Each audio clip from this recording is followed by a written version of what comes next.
భారత మాజీ ప్రధాని అత్యంత పిన్న వయసులో ప్రధానమంత్రి అయినటువంటి రాజీవ్ గాంధీ గారు 81 జయంతి సందర్భంగా ఆయనకు నివాళులర్పిస్తూ ఈ దేశానికి ఎనలేని సేవ చేసినటువంటి రాజీవ్ గాంధీ పూజ్య బాపూజీ గారి ఆలోచనల మేరకు పల్లెలు అభివృద్ధి చెందినప్పుడే ఈ దేశం అభివృద్ధి చెందుతుందని ఆయన మాటను ఆదర్శంగా తీసుకొని పంచాయతీరాజ్ వ్యవస్థను బలోపేతం చేసి కేంద్ర ప్రభుత్వం నుంచి కానీ రాష్ట్ర ప్రభుత్వం నుంచి కానీ నిధులు అభివృద్ధి కొరకు వస్తే అవి గ్రామ పంచాయతీలకు నేరుగా అందే విధంగా మరియు ప్రజాప్రతినిధులకు కూడా గౌరవమైనటువంటి స్థానం వచ్చేటట్టుగా, అంతేకాకుండా ఈరోజు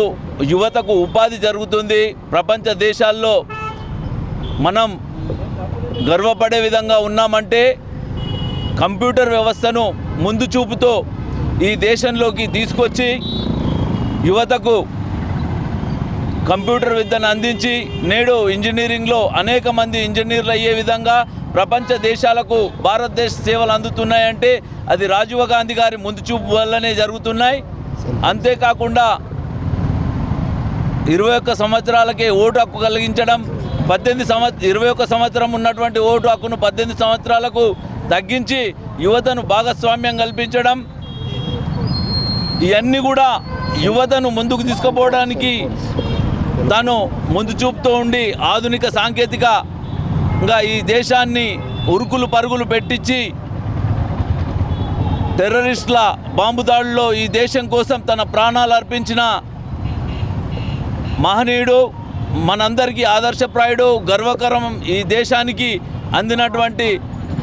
రత్నం, భారత రత్నగా మిగిలిపోయినటువంటి నాయకుడికి ఇవే మా నివాళులు.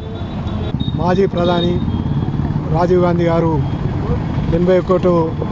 జయంతి సందర్భంగా ఆయన పంచాయతీరాజ్ వ్యవస్థ 73, 74 సవరణ చేస్తూ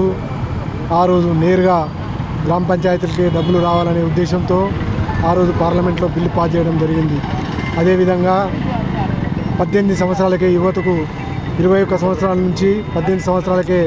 యువతకు ఓటు హక్కు కల్పించాలనే ఉద్దేశంతో ఆ రోజు 18 సంవత్సరాలకే ఓటు హక్కు అనే నినాదంతో ఆయన ఓటు హక్కు కూడా పార్లమెంట్లో బిల్లు పాస్ చేసి ఓటు హక్కు కూడా కల్పించడం జరిగింది. ముందు చూపుగా ఈరోజు టెక్నాలజీని ఆ రోజు ఆయన చేసిన టెక్నాలజీ ఈరోజు ఎంతోమంది డాక్టర్లు, ఇంజనీర్లు ఈరోజు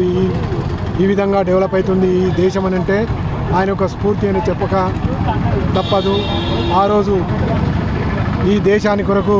వాళ్ళ తల్లిగారు అయిన ఇందిరాగాంధీ కూడా ప్రాణాలు వదలడం, మళ్ళీ ఆయన కూడా ఆ రోజు పబ్లిక్ మీటింగ్లో కూడా ఆయనను కొంత దుష్టశక్తులు ఆయన యొక్క ప్రాణాలను బలిగొనడం, ఈ దేశం కొరకు వాళ్ళు ఈరోజు కూడా వాళ్ళ కుటుంబం కూడా త్యాగానికి సిద్ధంగా ఉన్నదని మీ ద్వారా తెలియజేస్తాం.